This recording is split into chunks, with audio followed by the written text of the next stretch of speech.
Okay, I'm going to go on to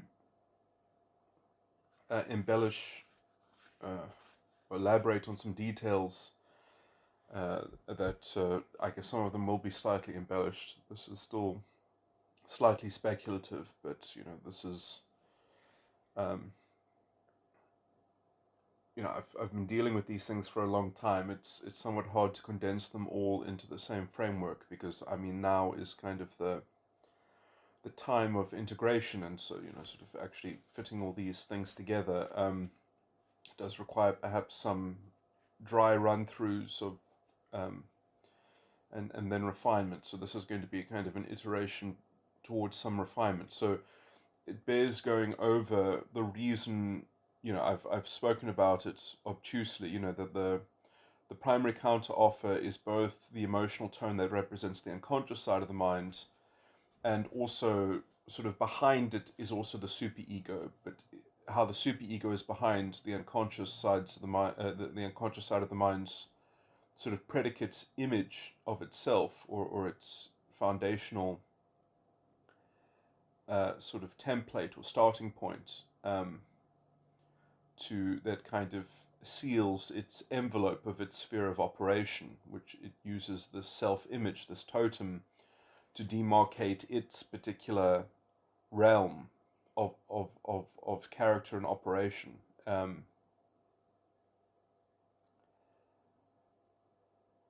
The reason, okay, so essentially, all sides of the mind are basically gelatinous, depending on where you are in a kind of ontological line of development, and and this is slightly speculative and up to some revision, because also I don't know what I'm going to say before I say it, in terms of I don't know exactly how this is going to, where it's going to differentiate into the let's say the more gendered lines of development, or let's say on average the more gendered specialization, or differential sort of priority in the line of development. But as far as I can tell, everyone at the beginning essentially is first a superego only, and the superego is not even directly invoked, or is not directly described as being a part of metagram circuitry, apart from having that strange mask or disguise as the primary counteroffer, which is essentially more so the unconscious side of the mind's um, self-image, or anyway. So the first thing that the superego does is that it has to establish the emergent response, and that is how the superego essentially develops the ego. So the superego develops the ego first. That's the first ontological act, I believe, of the emergence of the false ego complex. When the superego creates the ego, you kind of already have the conclusion of the syllogism. The emergent response is like the conclusion of the syllogism. The stimulus would be the sort of the completely the very first claim, or the very first premise of the syllogism, and you need one more premise, and that one more premise is the primary counteroffer, the unconscious side of the mind. And so the superego has already chosen its emergent response. It's already crafted the conclusion. It's already summed up what the final answer is in the equation, but then it has to kind of develop the question on the back foot. And maybe it is that it is the sort of the more masculine thing to develop the subconscious next, where it is the more feminine thing to develop the unconscious next, and then to kind of. And I do think that it is perhaps boys and the masculine sort of personality style that is developing the unconscious side of the mind via the independence and the reverse engineering that is occurring within the ambit of the subconscious stimuli. The subconscious stimulus, the emotional tone of the stimulus gets emerged right after the emergent response emerges, and then between those two things calibrating with each other, the subconscious and the emergent response simultaneously, this is a slight illusion, simultaneously reverse engineer what the primary counter offer is. And so perhaps there's a more independent or subconsciously based grasp of that the unconscious side of the mind is owned by the metagram circuitry. It's not kind of imposed by the superego as a kind of reflexive gear in what is, because essentially the emergent response, the ego is already a creature of the superego. The ego was first fashioned by the superego, whereas the masculine is looking at this completely from the subconscious point of view, and therefore can have a kind of independent narrative, a kind of a separate epistemological line of development, which is distinct from the ontological sort of emergence of the ego from the superego's sort of choice of selecting it. And so when the subconscious discovers also that the ego has been selected, and this whole thing is kind of like is a mechanism, the subconscious has the sort of the temerity to try to look behind the curtain and find the man behind the curtain and look and say, no, it's not just magic. This isn't. There's no such thing as the Wizard of Oz. Anyway, so there's that kind of deal, I think. But also that essentially there's probably, you see, but before the subconscious hooks up with the ego, I don't think you have the grasp. You don't have the, until there's some kind of integration between Keegan stage 2 and Keegan stage 4, between the ego and the subconscious. Sorry, I named them in reverse order there, but anyway, in terms of how they correspond to the Keegan stages that I just sort of corresponded them to.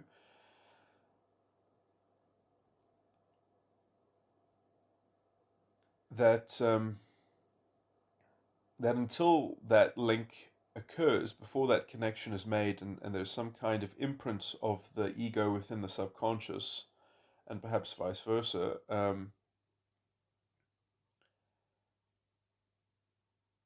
the sense of the unconscious emotional tone doesn't really matter, even if it's there. It will probably implicitly be there and be doing something to the emergent response, but there's no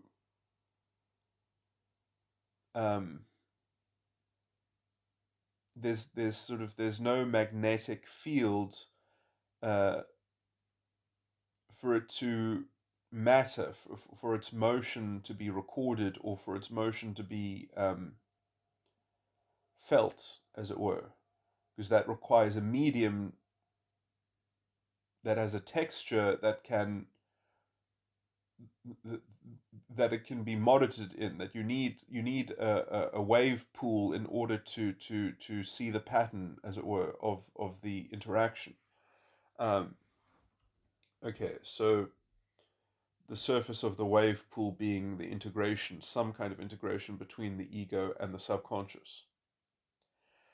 Now, I've already tried to say that, there's perhaps some specialization between the genders, that men are masters of integrating the subconscious and the ego, and I've tried to imply also that women are masters of balancing the field circuit that both the emergent response and the unconscious are in, and then I kind of also refine that into saying that I think that women are actually trying to keep alive the memory of the ontological moment of the emergence of the ego, the establishment of the emergent response, that they are trying to sort of keep that actual motion, that action, that you know, which has a kind of implicit intimacy in it, that the ego was created, it was chosen, it was selected by the superego, and essentially that the ego's emergent response doesn't work without at least some precursor claim. It doesn't make sense to an emergent response to what? And obviously, I've just answered the question that it's a response to the superego, but the superego has to be translated into something that the field circuit relates to. And so I think that there's a kind of the therefore the translation of the superego into another element of the same line in the field circuit in which the emergent response, in which the ego's emotional tone is represented, is discovered, and some balancing act is done, and this balancing act is done by, I'm not going to talk about these mechanics too much, but essentially by diverting or scapegoating the other lines in the field circuit, or by shunting pressure onto the other lines in the field circuit. Although it's not always, let's say, aggressive or unbalanced, it is possible to know, although it's going to be a bit like coming up against nihilism and overcoming nihilism, is that, well, either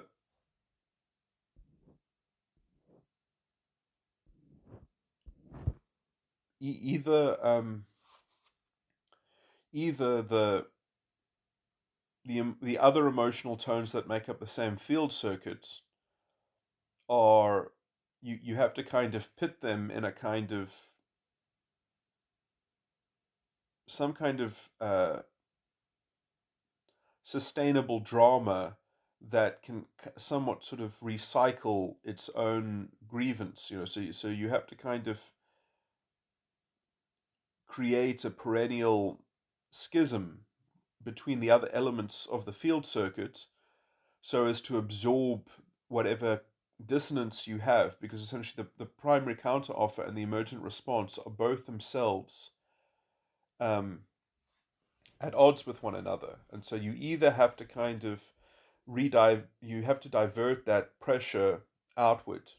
And by the way, I also think that this balancing act is almost more abstract and almost implicitly kind of more intellectual in some way. And I think that this is why girls engage in exploring drama and exploring human drama and human interconnectedness and interrelation.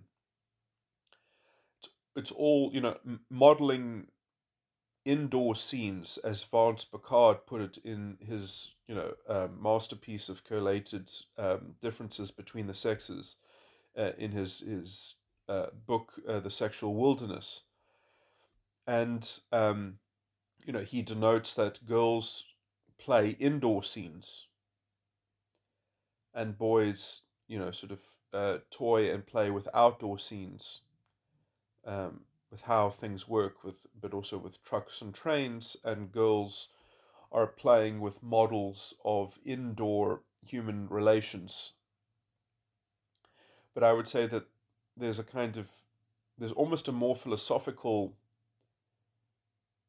predicate behind that, between the environment and understand and having a model of the unconscious, of what uh,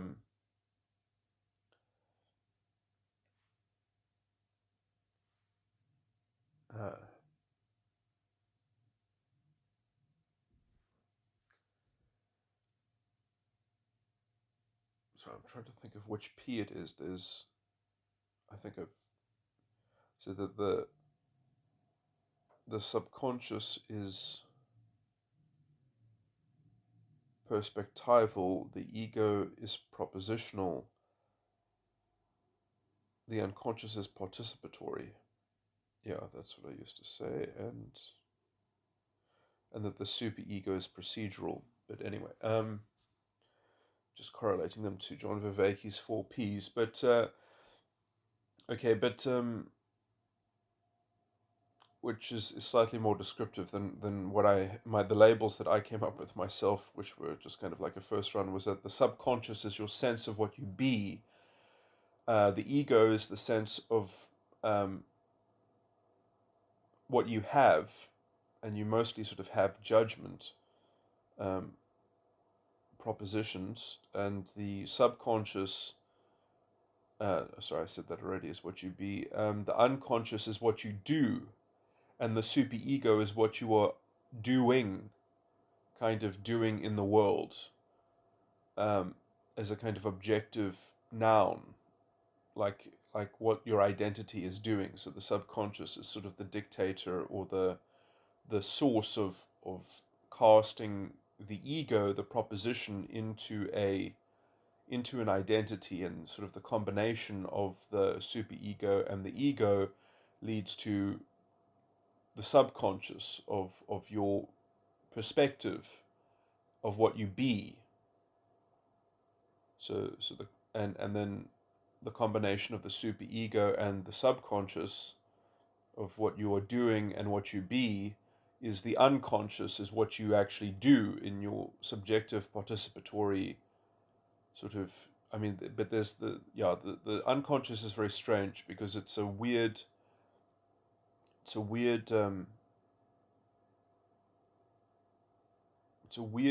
conflation of both the subjective and the objective wrapped into it, which is essentially, it's a weird combination of the superego and the subconscious, of what you be, but also what you are doing as an identity.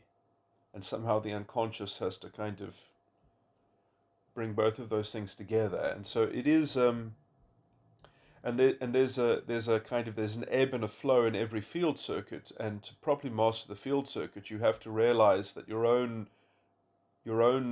position, especially one that is a kind of, that is the emergent responses, the ego's emergent response, and the unconscious's primary counter offer, that these two emotional tones that are in the same line means that essentially there's an internal negation there, because the one is negating and the other one is wishing. The one is the one is counseling. The one is counseling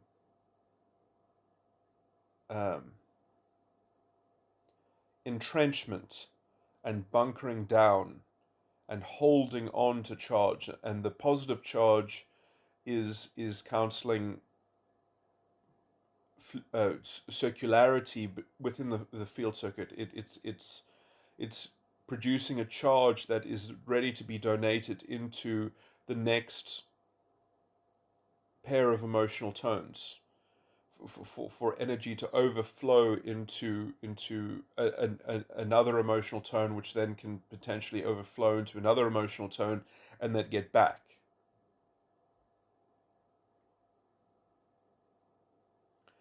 And so there is an over tendency to negate probably the negative emotional tones in the other. Each field circuit is only made up of 6 emotional tones.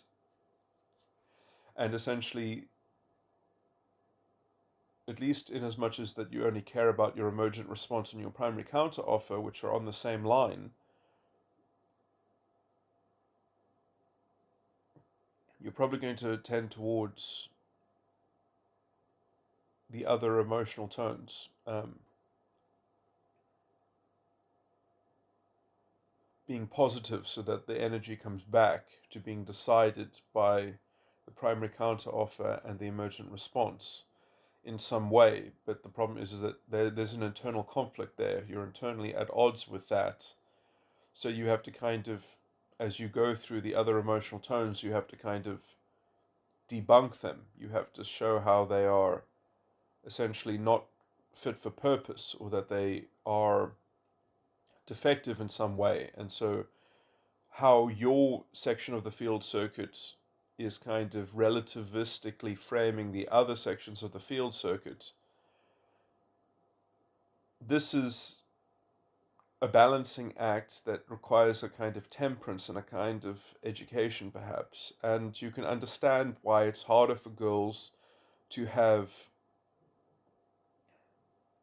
if this is their focus, their psychological focus, why it's harder for them to have friends, or it's harder for them to keep their friends from devolving into very vicious cliques of, sort of different schools of preferences, that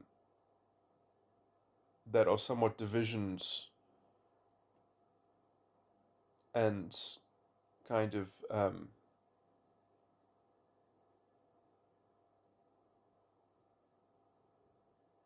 alliances between different, uh, let's say, cults of personality, but not of individual personality, of personality styles, cults of personality styles. Anyway, but I'll just say as well that this is why I also think that girls can be can pedagogically develop much faster than boys. And I mean, this is something that Vard Spicard even spoke about, that girls absorb information much, they don't have to have it demonstrated. They can just be told it, and they can absorb it and retain it. They can sort of be book smart much easier than boys can. And I think that the ideal would be to educate them. I mean, I'll just say that most of the very well developed girls that I ever knew were ones in which their fathers um, really gave them a rigorous uh, moral um, uh, sort of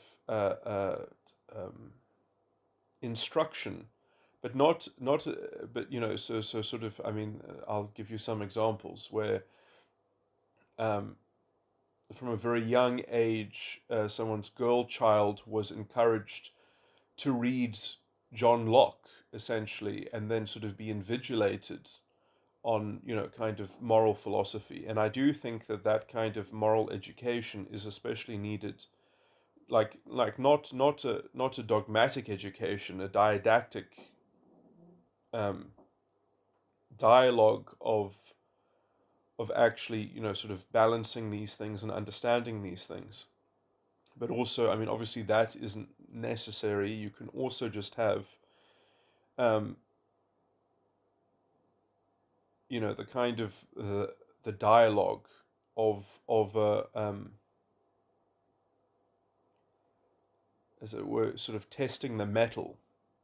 I think that girls need to have their metal tested on a kind of intellectual abstract level. And if they can kind of play the naive, innocent sort of, if they can get away with sort of playing stupid, then essentially they've got a secure grasp of the game of playing a kind of hypergamous, sort of whack 'em, that they can play a shell game where their accountability can always just be diverted onto the system, can be shunted off into the abyss of the confusion of how confused it is to balance, kind of. So I think that girls turn bad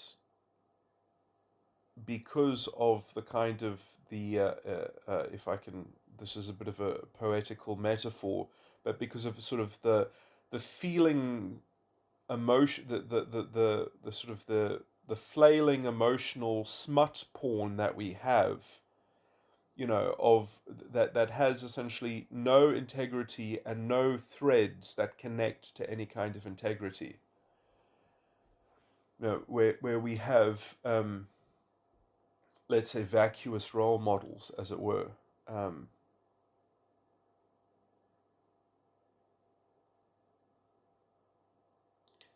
And when these are the role models that girls have, and then I think that they have very low quality relationships because they are so sort of hinged into their social manipulation, and maybe that they can make certain alliances with other girls to hone and refine this kind of Machiavellian, sort of plotting. Um, I would say that that is where perhaps but I mean, there are there are probably sort of Montessori schools that perhaps pierce this kind of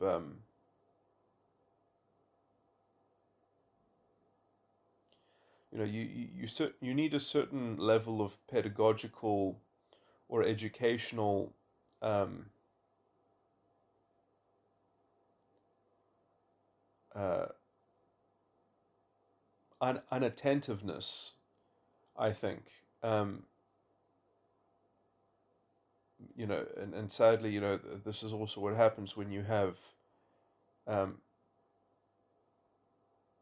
women from one generation who have, to some degree, normalized some level of a kind of psychopathology, who themselves are not mature, passing on and being a role model to other girls.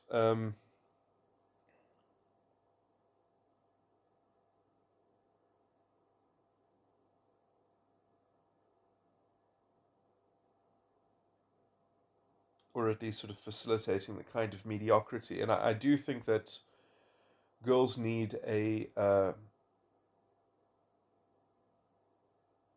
they need more content to consume to grow up, and I think that their aptitude, the differential in aptitude, even speaks about this. That the ability for girls to essentially absorb through rote learning, um, which is a completely different sort of capacity that boys have, um, calls out to the underlying psychological thing that I'm speaking to here. And I mean, you can see this very clearly in also how Montessori uh, learning essentially has different streams of education and different ways of educating people. Uh,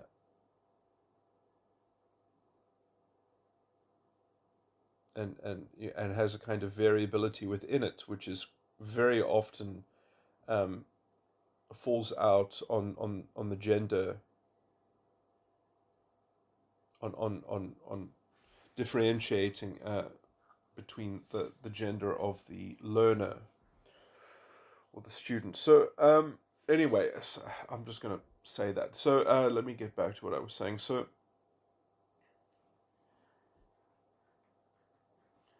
the superego has designed the emergent response, and then it kind of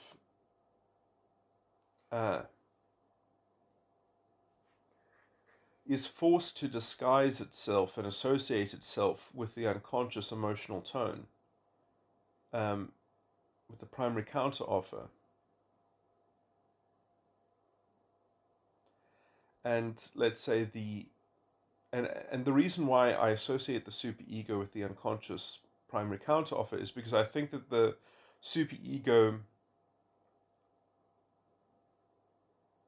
although the superego created the emergent response, it doesn't it doesn't really have control over the emergent response, but it can be a driver of the unconscious side of the mind.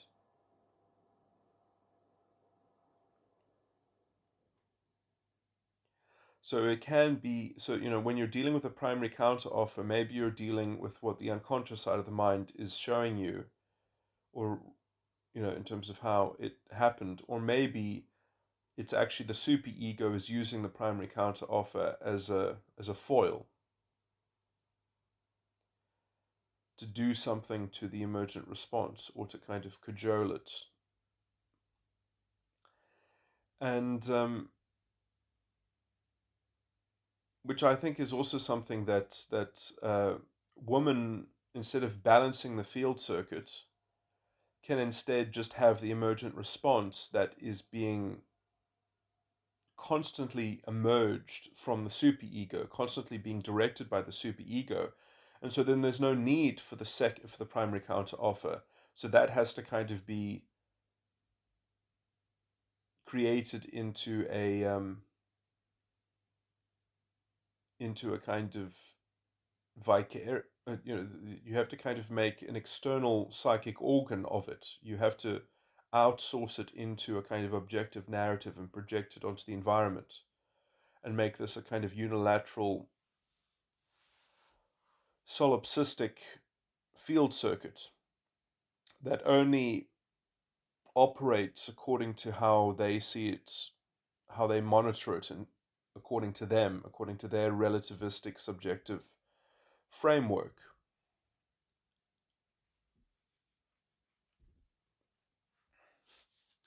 So that might be the cause of the imbalance, is that they fail to balance their own unconscious side of the mind. That might be the real, kind of psychopathological sort of insanity of the borderline, and also of the Oedipal mother. Um,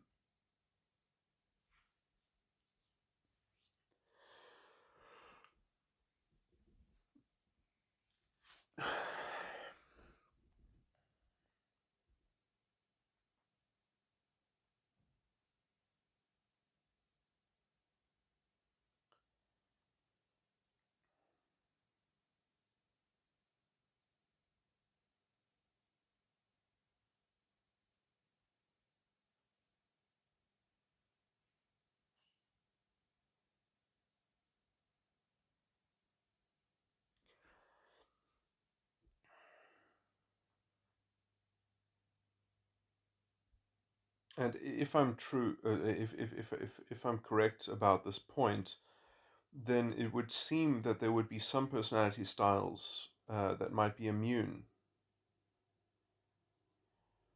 to borderline, and that those would be ones in which the emergent response was a positive emotion,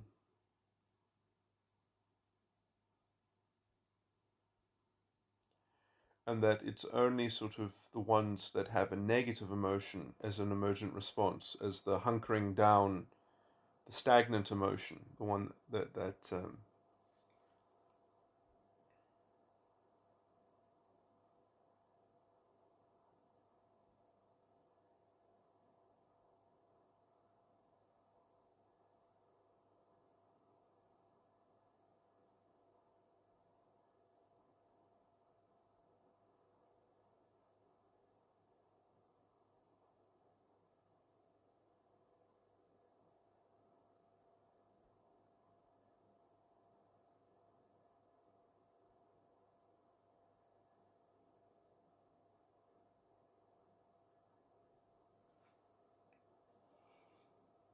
just have to think if that's true, I guess. But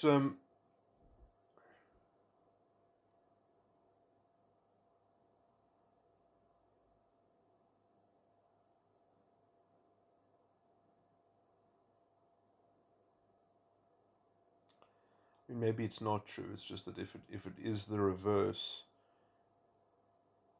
then I guess it's not necessarily true.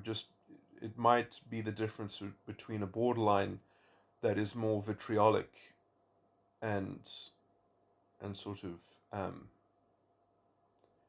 more obstinate, and another one which is more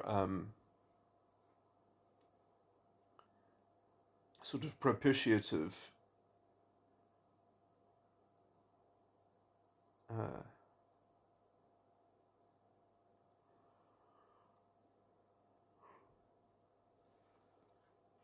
Maybe part of the psychopathology, this is speculative, of borderline is that they don't have that they oscillate between. They never have, let's say, a stable false ego complex. That they are oscillate. That they have an emergent response and a primary counteroffer candidate, and they kind of oscillate between them, where they invert them back and forth in some sense, depending on their, and so that might also be a viable possibility. But and so then they have a kind of a more open kind of curiosity valence, and they have a kind of closed defensive valence.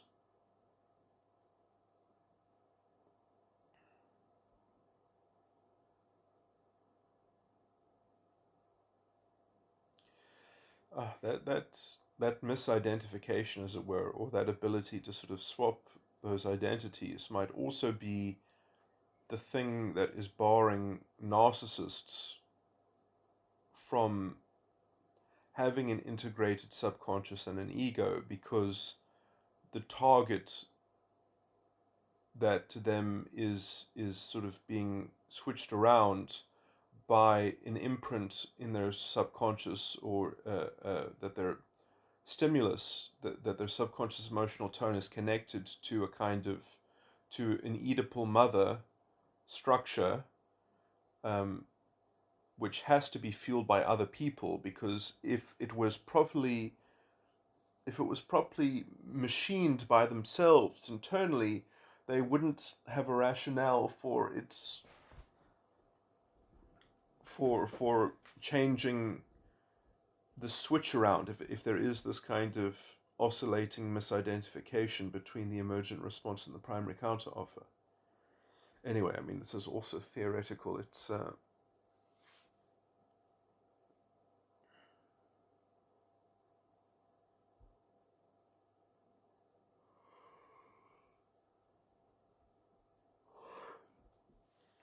So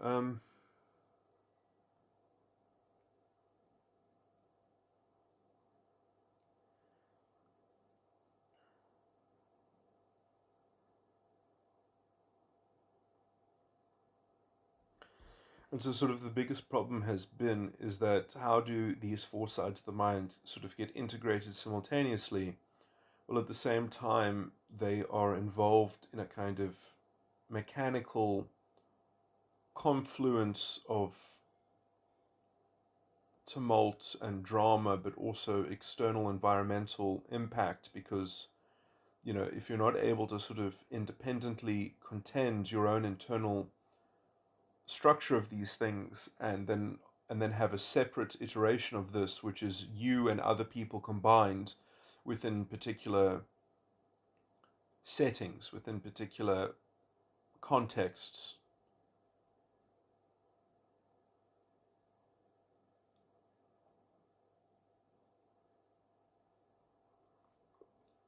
If one doesn't have these perspectival frameworks, which are somewhat, I think, generally housed within the stimulus, and how that the stimulus has different ways of,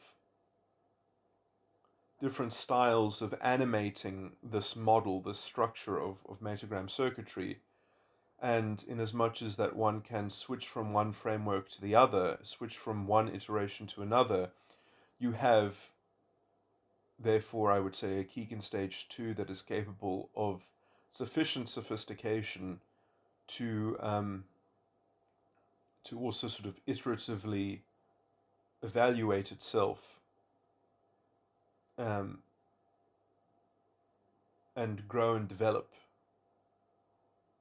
by a quickening, but also by discerning between different potential iterations and frameworks. All of this is impossible if you have relegated a particular field circuit, which contains your emergent response and primary counteroffer, as to an objective external narrative, as to an external locus of control, as to an objective paradigm that there's only one.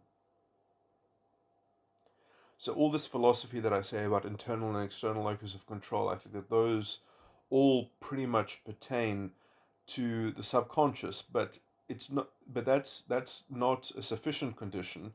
Subconscious can't do it alone. It's how the subconscious integrates, probably especially with the unconscious, because without the subconscious properly integrated with the unconscious, you're not going to have a stable way of iterating different modeling and framework of this. So you need both a stable and a dynamic integration between the stimulus and the primary counteroffer, and that has to also be able to, over time, be able to run the interference of the superego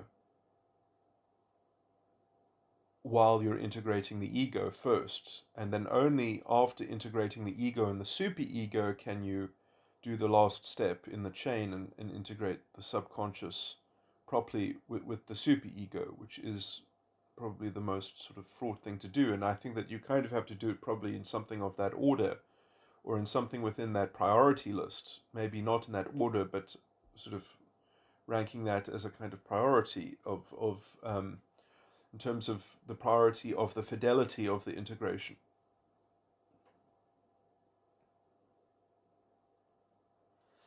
Anyway, so I mean, I've made the points in passing that I wanted to make. I wanted to say that I think that girl children need more substance in their edification in terms of their developmental moral education, as it were. Um,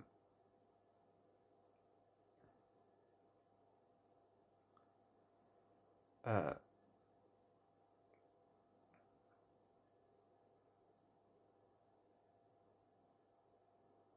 that they need to balance the superego and the ego um, with, let's say, a more responsible in treatment of their primary counteroffer, so that they can start to integrate that balance with the subconscious. Whereas if they keep their emergent response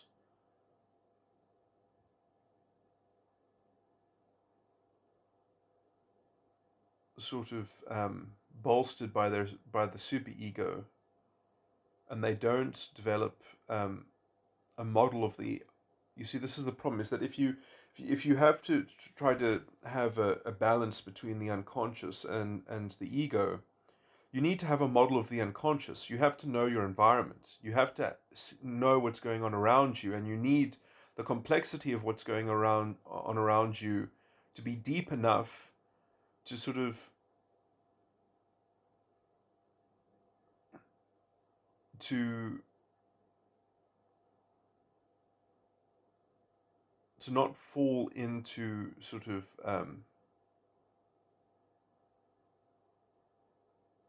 scapegoating the other elements of the field circuit, I guess.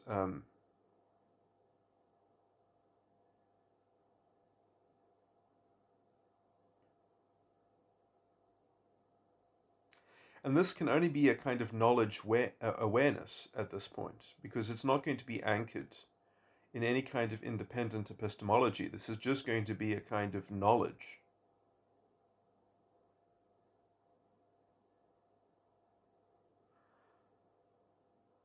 And if you can kind of play nescient about ducking things that you can pretend not to know, and realize that that is a way to succeed in life, then or that is a model in which you can use to promulgate your own success and get along with that tactic, then you've got a kind of a bad faith engine right there, but also then you've got a kind of allergy. Probably you've developed an allergy to your own subconscious, because that the attempted integration of a subconscious with that kind of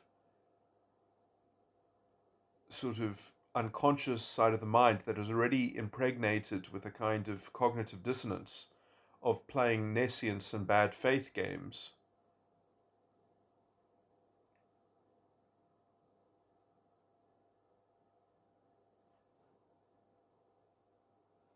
So, you know, how you describe the depth of the unconscious side of the mind before it's grounded by a subconscious is and I think that, I mean, this stage I think might also be unisex as well. It might not necessarily I mean, maybe it's just that more pressure is applied to boys, and there's maybe a difference in aptitude. Maybe it's just that female girl children have a higher aptitude for taking in environmental cues and modeling the environment, and boys have a more a sort of a more crude awareness of these things, and therefore they grow into their environment by experimentation rather than by let's say learning. But I think that obviously also the very dreamlike state of the very young children,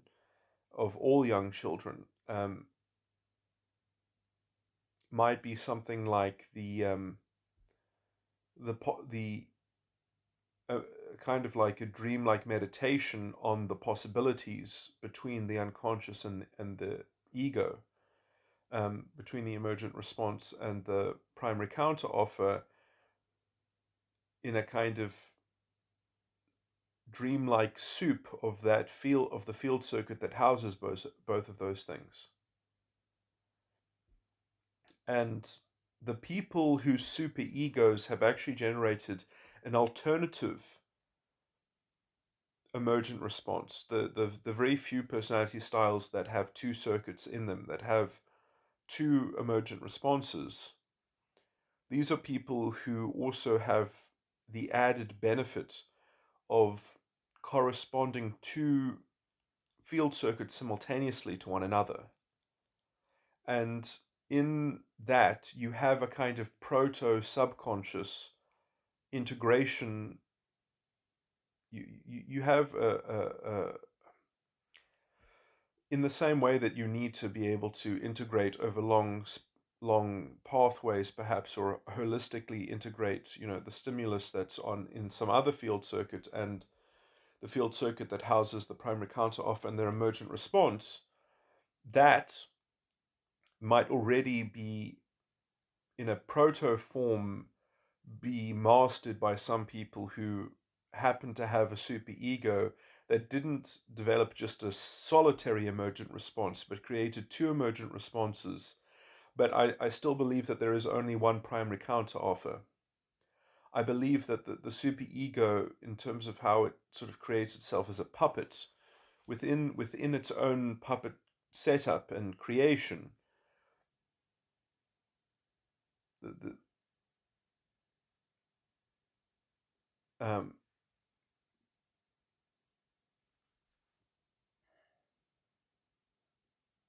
something like the emergent response is the puppet, and the unconscious's primary counteroffer is like the puppet string. And you don't, even if you have two puppets, two separate puppets, you only use one puppet string still,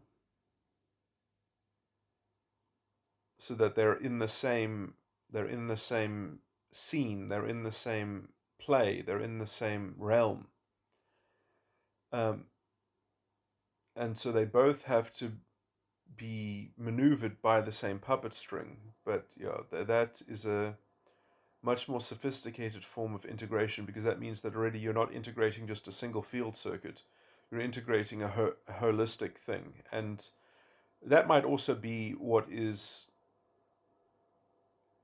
that arbitrary division, essentially, of dividing a field circuit away from the rest of the field circuits to make to make an exceptional case of one of the field circuits and make it different in quality to the other field circuits, or sorry, different in kind, like that. This is the objective field circuit, and these other ones are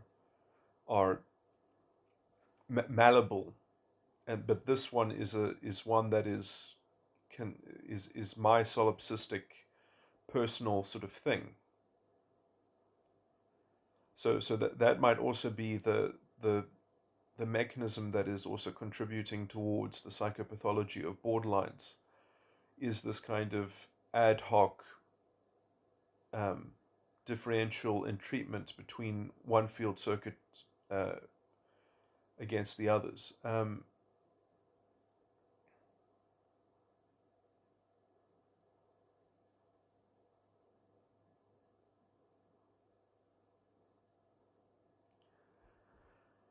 something that might be naturally ameliorated by people who have a double circuit. Although the double circuit might lead to its own particular vulnerabilities and weaknesses and other species of psychopathology on a different scale of mechanism. Anyway, okay, I think I've made enough commentary about this.